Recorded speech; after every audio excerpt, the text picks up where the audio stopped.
Good morning class. आज हम class 9th का साइंस में चैप्टर 2 को कंटिन्यू करेंगे। प्रीवियस वीडियो में मिश्रण पढ़ा था, आज हम निलंबन के विषय में पढ़ेंगे। ठीक है, तो निलंबन क्या है, इसको इंग्लिश में बोलते हैं suspension. What is a suspension? तो देखिए, निलंबन एक विषमांगी मिश्रण है। मिश्रण हम पढ़ चुके हैं। विषमांगी कैसे होते हैं? जिनमें पदार्थों के गुण कैसे होते हैं? भिन्न भिन्न होते हैं, जिसमें विलय के कण घुलते नहीं हैं अपितु माध्यम के अंतराकाशीय स्थानों में निलंबित रहते हैं। ये आंखों द्वारा सीधे देखे जा सकते हैं। जैसे बच्चों कहते हैं ना, धुंधला पानी। धुंधले पानी में अगर हम पानी में चॉक पाउडर मिला दें, है ना, 1 गिलास पानी में चॉक पाउडर मिला दें और कांच के गिलास में रखें उसको, तो आप देखेंगे कि वो उसमें घुलेगा नहीं, है ना। चॉक के जो कण हैं पाउडर फॉर्म में, वो पानी में नहीं घुलते। पानी को कैसे बनाते हैं? दूधिया, और उसमें थोड़े थोड़े उसके पाउडर भी दिखाई देते हैं, तो वो उसमें नहीं घुलते हैं और हम इनको देख सकते हैं अपनी आंखों से। तो ये होता है निलंबन, यानी धुंधला पानी। नेक्स्ट है निलंबन के गुण। ये कैसा मिश्रण होता है? विषमांगी मिश्रण होता है, क्योंकि इसमें घुलता नहीं है। अगर चीनी की बात करें तो चीनी तो घुल जाती है, तो वो एक समांगी मिश्रण होता है जल के साथ।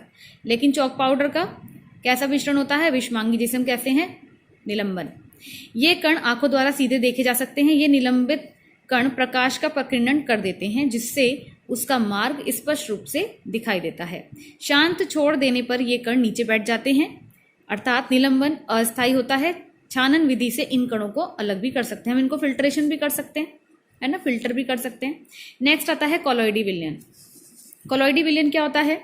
कोलॉइडी विलयन के कणों का आकार एक वास्तविक विलयन से अधिक एवं निलंबन के कणों से कम होता है। देखो, एक तो होता है ट्रू सॉल्यूशन, ठीक है। उसके बाद आता है कोलॉइडी, ठीक है, अभी मैं शॉर्ट में लिख रही हूं। उसके बाद आता है सस्पेंशन, जो भी हमने ऊपर पढ़ा है ये, ठीक है। तो जो कोलॉइडी होते हैं ये सस्पेंशन से छोटे होते हैं, लेकिन ट्रू सॉल्यूशन से कैसे होते हैं? इनका आकार बड़ा होता है, ठीक। तो ये विषमांगी होते हैं, इन्हें आंखों द्वारा नहीं देखा जा सकता। ये प्रकाश की किरणों को फैला देते हैं, जिस कारण प्रकाश किरणों का मार्ग स्पष्ट दिखाई देता है, तथा मार्ग शंकु के आकार का होता है। और प्रकाश मार्ग का स्पष्ट दिखाई देना कौन सा प्रभाव कहलाता है? टिंडल प्रभाव कहलाता है, ठीक है। टिंडल प्रभाव कहलाता है, और इसकी खोज किसने की थी? जॉन टिंडल नामक वैज्ञानिक ने की थी। अब आप देखिए, अगर इसमें कोलॉइडी, सपोज इसमें क्या है, इसमें कोलॉइडी विलयन है, आप यहाँ से टॉर्च इसको पास करेंगे तो ये क्या है? शंकुआकार हो जाएंगे। ये शंकु सा बन रहा है ना, इस टाइप से, प्रकाश का मार्ग शंकु के आकार का, इस टाइप का होगा। अब देखिए, थोड़ा सा इसमें तीनों को एक साथ समझा रखा है। ट्रू सॉल्यूशन मीन्स वास्तविक विलयन, कोलॉइडी विलयन और निलंबन। वास्तविक विलयन के कणों का आकार कितना होता है? सबसे छोटा होता है, 10⁻⁻7 सेंटीमीटर से कम, तथा कोलॉइडी कणों का आकार 10⁻⁻7 सेंटीमीटर से 10⁻⁻4 सेंटीमीटर तक, और 10⁻⁻4 सेंटीमीटर से अधिक आकार के कण क्या कहलाते हैं? निलंबन कहलाते हैं। अब देखिए, ये बहुत छोटे छोटे हैं, ये वाले इनसे बड़े हैं, और ये वाले सबसे बड़े हैं। तो ये क्या है? सस्पेंशन है, ये कोलॉइडी है, और ये ट्रू सॉल्यूशन है। बाकी सबका साइज भी दे रखा है, आप अपनी बुक में देख लीजिएगा। अब आप यहाँ आ जाइए। नेक्स्ट है कोलॉइडी विलयन 2 भागों से मिलकर बना है। एक तो होता है परिक्षिप्त और एक होता है परिक्षेपण, ठीक है। डिस्प्रेस्ड और डिस्पर्सिंग मीडियम।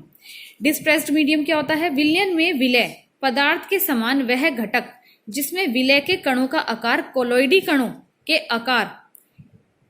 कणों का आकार कितना होता है? -7 to -4 सेंटीमीटर तक के मध्य होता है। ये तो होता है हमारा परिक्षिप्त। और परिक्षेपण माध्यम क्या होता है? विलयन के विलायक के समान वह घटक जिसमें परिक्षिप्त प्रवस्था के कण वितरित रहते हैं, जैसे धुआं निम्न 2 घटकों से मिलकर बना है ना। तो परिक्षिप्त प्रावस्था कार्बन के कण, मतलब ये तो बहुत छोटे होते हैं और ये दिखाई देते हैं। परिक्षिप्त प्रावस्था कार्बन के कण विलय के समान, परिक्षेपण माध्यम वायु विलायक के समान, ठीक है। वायु मिली हुई है, विलायक हो गया। वायु में क्या घुला है? कार्बन घुला है। तो ये क्या है? समान रूप से वितरित रहते हैं और धुएं को बनाते हैं, ठीक है। यहाँ आप देख पा रहे हैं कोलॉइडी विलयनों का वर्गीकरण, इसको भी आप देख लीजिएगा। कोलॉइडी विलयनों का वर्गीकरण, ये है हमारी परिक्षिप्त प्रावस्था, ये है परिक्षेपण माध्यम, और प्रकार क्या बन रहा है और उदाहरण क्या क्या हो सकते हैं। जैसे एरोसोल है, एरोसोल किससे मिलके बना है? एरोसोल मिलके बना है, द्रव से और गैस से मिलके बना है। और उदाहरण क्या हो सकता है उसका? कोहरा, बादल। यहाँ से वेरी शॉर्ट क्वेश्चन बनते हैं। ठोस और गैस मिलके क्या बनाते हैं? ये भी एरोसोल बनाते हैं, ये धुआं और धूल के कण। गैस और द्रव मिलके क्या बनाएंगे? फॉर्म बनाते हैं। ठीक है, जैसे शेविंग क्रीम और झाग, उसमें झाग से आते हैं ना कुछ शेविंग क्रीम में भी। द्रव और द्रव मिलके क्या बनाएंगे? इमल्शन, जैसे दूध और फेस क्रीम। बाकी आप ये पढ़ लीजिएगा, कुछ ना समझ में आए तो मुझे बता देना। नेक्स्ट आता है कोलॉइड्स के गुण धर्म, यानी करेक्टरिस्टिक्स ऑफ कोलॉइड सॉल्यूशन। ये कैसे होते हैं? विषमांगी होते हैं, ये मैं बता चुकी हूँ आपको। कोलॉइड के कणों का आकार इतना छोटा होता है कि इनको आंखों से नहीं देख सकते। ये इतने बड़े होते हैं कि प्रकाश की किरणों को फैला देते हैं। कोलॉइड के कण टेढ़े मार्ग में गति करते हैं, इसे ब्राउनी गति कहते हैं। यानी ब्राउनी गति कौन शो करते हैं? कोलॉइड्स करते हैं, सिंपल। ब्राउनी गति होती क्या है? देखिए, किसी तरल पदार्थ में निलंबित छोटे छोटे कणों की सतत यादृच्छिक गति, यानी कंटिन्यूएशन रैंडम मोशन, ब्राउनी गति कहलाती है। किसी तरल पदार्थ में निलंबित छोटे छोटे कणों की कंटिन्यूअस रैंडम मोशन ब्राउनी गति कहलाती है। आप देखेंगे उसमें छोटे छोटे पार्टिकल्स, मतलब विलयन में ऊपर ही ऊपर रहते हैं, आप देखते होंगे, तो वो है ब्राउनी गति। ऐसा इन कणों के तरल पदार्थ के अणुओं से लगातार टकराने के कारण होता है। इस परिघटना को सर्वप्रथम किसने देखा था? ब्रिटिश वनस्पति शास्त्री आर ब्राउन ने पराग कणों का अध्ययन करते हुए प्रेक्षित किया। इस प्रभाव को किसी गैस में निलंबित धुएं के कणों में भी देखा जा सकता है। ठीक है, नेक्स्ट है कोलॉइड के गुण। यदि इन्हें शांत छोड़ दिया जाए तो ये तल पर नहीं बैठते हैं, जबकि सस्पेंशन के बैठ जाते हैं। निलंबन के तो बैठ जाते हैं, कोलॉइड्स के नहीं बैठते, इसलिए ये स्थायी होते हैं। इनको छान कर हम अलग नहीं कर सकते हैं। ठीक है, किंतु एक विशेष विधि, अब केंद्रीय विधि द्वारा पृथक कर सकते हैं। ऐसा नहीं है बिल्कुल नहीं कर सकते, फिल्ट्रेशन मेथड से नहीं कर सकते, लेकिन सेंट्रीफिकेशन मेथड से कर सकते। नेक्स्ट देखिए बच्चों, नेक्स्ट है फिजिकल एंड केमिकल चेंजेस, भौतिक एवं रासायनिक परिवर्तन। देखिए, दो तरीके के हमारे परिवर्तन होते हैं, एक तो होता है भौतिक परिवर्तन और एक होता है रासायनिक परिवर्तन। ये हम वैसे पहले भी पढ़ चुके होंगे आप बच्चे। पहले हम देखते हैं कि परिवर्तन क्या है। परिवर्तन प्रकृति का नियम है, ये तो आपको पता ही है। हर चीज में परिवर्तन होता है। प्रत्येक पदार्थ में समय समय पर परिवर्तन होते रहते हैं, जैसे बर्फ का पिघलना, लोहे में जंग लगना, दूध से दही का बनना। इन परिवर्तनों को दो वर्गों में हम बांट सकते हैं, भौतिक परिवर्तन और रासायनिक परिवर्तन। भौतिक परिवर्तन क्या होते हैं? वे परिवर्तन जिनमें पदार्थों के गुण, भौतिक गुण जैसे कि आकार, रंग और अवस्था अस्थायी रूप से बदल जाते हैं। अस्थायी, जैसे कि अभी हम जब बेबी होता है तो छोटा होता है, फिर बड़ा होता है, मतलब वो अपने एज की हर स्टेज में क्या होता है, उसका आकार बदलता रहता है। लेकिन एक स्टेज ऐसी आती है कि उसका आकार मतलब फिक्स हो जाता है। लेकिन कहेंगे तो इसको अस्थायी, क्योंकि चेंज होती रहती है, कलर भी चेंज होता रहता है और अवस्था भी। ये किसी भी चीज की हो सकती है, परंतु उनके संगठन में, भार में कोई परिवर्तन नहीं होता है। संगठन और भार में कोई परिवर्तन नहीं होता है, न ही कोई नया पदार्थ बनता है। भौतिक परिवर्तन कहलाते हैं। लेकिन अब बात हो रही है किसमें? केमिस्ट्री में, है ना। सपोज यहाँ पर हमने H लिया, H2, और प्लस यहाँ पे हमने क्या लिया? O2, हाफ O2, और क्या बन गया? H2O बन गया। ये O से 0 से कैंसिल हो जाएगा। तो अब यहाँ पर जो इसका भार था और जो इस ऑक्सीजन का भार था, वो ही यहाँ पर इस H2O का भार है। ठीक है, ये भी मैंने सिर्फ भार के बारे में आपको बताया है। भौतिक पदार्थ में क्या होता है कि कोई रासायनिक, मतलब इसमें कोई नया पदार्थ नहीं बनता है। अभी एग्जाम्पल मैं आपको बताऊंगी। ये अस्थायी होते हैं, कारक समाप्त होते ही पुनः प्रारंभिक अवस्था में लौट आते हैं। जैसे रबड़ बैंड होता है, रबड़ बैंड को अगर हम खींचे, है ना, खींच रहे हैं तो ये खींचे चले जा रहा है, स्ट्रेच्ड हो रहा है, और छोड़ेंगे तो अपनी पुनः अवस्था में आ जाएगा। ठीक है, तो आप यहाँ देख पा रहे हैं पदार्थों का गलना, वाष्पन, द्रवण, जमना, आसवन, ऊर्ध्वपातन। तो ये कैसे उदाहरण है? भौतिक अवस्था के उदाहरण है। नेक्स्ट आता है रासायनिक परिवर्तन। वे परिवर्तन जिनमें पदार्थ सदैव के लिए बदलकर नए पदार्थों में परिवर्तित हो जाता है। इसमें तो पुनः मूल अवस्था में लौट आता है पदार्थ, लेकिन इसमें नहीं आता है लौट कर मूल अवस्था में। ठीक है, तथा नए पदार्थों का संगठन तथा भौतिक व रासायनिक गुण मूल पदार्थों से सर्वथा भिन्न होते हैं, रासायनिक परिवर्तन कहलाते हैं। यदि परिवर्तन का कारण हटा भी दिया जाए तो पदार्थ मूल अवस्था में वापस नहीं आता है। जैसे पदार्थ का जलना, जो चीज जल गई क्या उसको पहले जैसा कर दोगे? नहीं। जंग लगना, किण्वन, अपघटन क्रियाएं, व अन्य सभी रासायनिक क्रियाएं, ये सब किसमें आएंगी? जैसे मोमबत्ती के जलने की प्रक्रिया में भौतिक और रासायनिक परिवर्तन दोनों होते हैं। मोमबत्ती का आकार बदल रहा है ना, और रासायनिक परिवर्तन में क्या हो रहा है? रासायनिक परिवर्तन में वो जल रही है, तो क्या वो पहले जैसी हो जाएगी? नहीं हो पाएगी। ठीक है, अब आप यहाँ देख पा रहे हैं रासायनिक और भौतिक परिवर्तनों को हम इसमें डिवाइड कर सकते हैं। पेड़ों का काटना, मक्खन का एक बर्तन में पिघलना, अलमारी में जंग लगना, जल का उबलकर वाष्प बनना, विद्युत तरंग का जल में प्रभावित होना तथा उसका हाइड्रोजन और ऑक्सीजन गैसों में विघटन होना, जल में साधारण नमक का घुलना, फलों से सलाद बनना, लकड़ी और कागज का जलना, अपने आसपास की चीजों को शुद्ध पदार्थों या मिश्रण से अलग करने का प्रयत्न करना। अब आप इसमें ये चूज कीजिएगा कि कौन से रासायनिक है और कौन से भौतिक हैं, फिर मेरे को बताइएगा। कोई दिक्कत आती है तो पूछ सकते हैं आप। नेक्स्ट आता है शुद्ध पदार्थों के क्या प्रकार होते हैं, है ना। शुद्ध पदार्थों के प्रकार, वैज्ञानिक दृष्टिकोण से शुद्ध पदार्थ में उपस्थित सभी कण समान रासायनिक प्रकृति के होते हैं। यानी एक शुद्ध पदार्थ एक ही प्रकार के कणों से मिलकर बना होता है। जैसे गोल्ड है तो उसमें गोल्ड ही तो होता है सारा, सिल्वर में सिल्वर ही होती है, तांबे में दो होते हैं, वो अशुद्ध होता है। जैसे टिन और एक तो टिन होता है और एक होता है हमारा उसमें कॉपर। अब नेक्स्ट आता है तत्व, जिसको हम कहते हैं एलिमेंट्स। ये क्या होता है? तत्व पदार्थ का वह मूल रूप है जिसे रासायनिक प्रक्रियाओं द्वारा अन्य सरल पदार्थों में विभाजित नहीं किया जा सकता है। जैसे कि हाइड्रोजन, ऑक्सीजन, नाइट्रोजन, कॉपर, लोहा, manganese, chromium, bromine, germanium, arsenic, ये सब क्या है? हमारे तत्व हैं। तत्व को 3 भागों में वर्गीकृत कर सकते हैं, धातु, अधातु और उपधातु। ठीक है, ये मोस्ट इंपॉर्टेंट है। धातु देखिए क्या होते हैं? ऐसे तत्व जो आसानी से इलेक्ट्रॉन त्यागते हैं, यानी इलेक्ट्रॉन को छोड़ देते हैं, वो धात्विक तत्व कहलाते हैं। जैसे सोडियम, कॉपर, लोहा, पोटेशियम। धातुओं के लक्षण क्या होते हैं? ये सामान्यतः ठोस अवस्था में पाई जाती हैं, लेकिन मरकरी एक ऐसी धातु है जो द्रव अवस्था में होती है। किस अवस्था में होती है? द्रव अवस्था में।